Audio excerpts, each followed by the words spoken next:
மேற்கு வங்க முதல்வர் மம்தா பானர்ஜியை ஸ்பீட் பிரேக்கர் தீதி என பிரதமர் மோடி விமர்சித்திருப்பதோடு தோல்வி பயத்தில் அவர் தூக்கத்தை தொலைத்து விட்டதாகவும் கூறியுள்ளார்.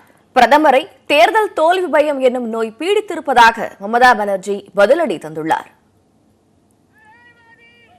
மக்களவைக்கு 3ஆம் கட்ட தேர்தல் பிரச்சாரம் இன்று முடியும் நிலையில் வாக்குப்பதிவு நடைபெறும் 12 மாநிலங்கள் 2 யூனியன் பிரதேசங்களில் தேர்தல் களம் சூடுபிடித்துள்ளது.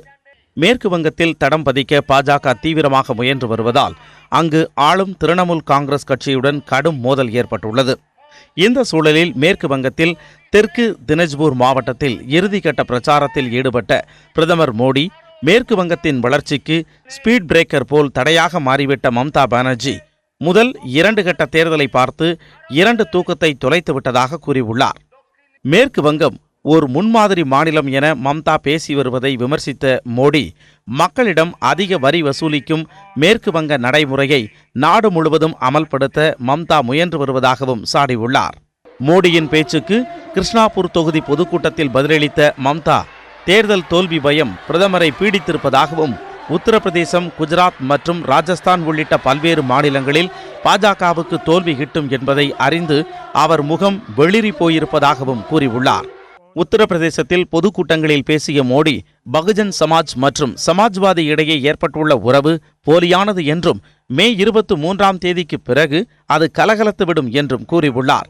சுய நலனுக்கு முக்கியத்துவம் தரும் அக்கட்சிகளால் மக்கள் நலன் குறித்து சிந்திக்கவே முடியாது என்றும் அவர் கூறினார்.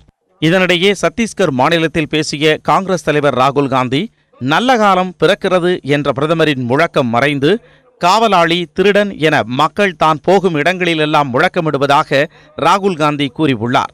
கடந்த 5 ஆண்டுகால ஆட்சியில் மோடியின் உண்மையான முகத்தை மக்கள் பார்த்துவிட்டதாகவும் ராகுல் தெரிவித்தார். உத்தரப்பிரதேசத்தில் ராம்பூரில் பிரச்சாரத்தில் ஈடுபட்ட பகுஜன் சமாஜ் கட்சி தலைவி மாயாவதி காங்கிரஸ் கட்சியைப் போலவே எதிர்க்கட்சிகளை அச்சுறுத்த சிபிஐ, அமலாக்கப் பிரிவு மற்றும் வருமான வரித்துறையை பாஜக பயன்படுத்தி வருவதாக விமர்சித்துள்ளார்.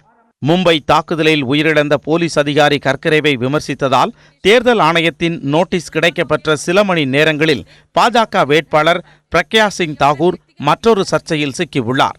போபாலில் நேற்று பேட்டியளித்த பிரக்யா பாபர் மசூதியின் மீது ஏறி அதை இடிக்க தான் உதவியதாகவும் அந்த இடத்தில் பிரம்மாண்ட ராமர் கோவில் கட்டப்படும் என்றும் கூறியுள்ளார்.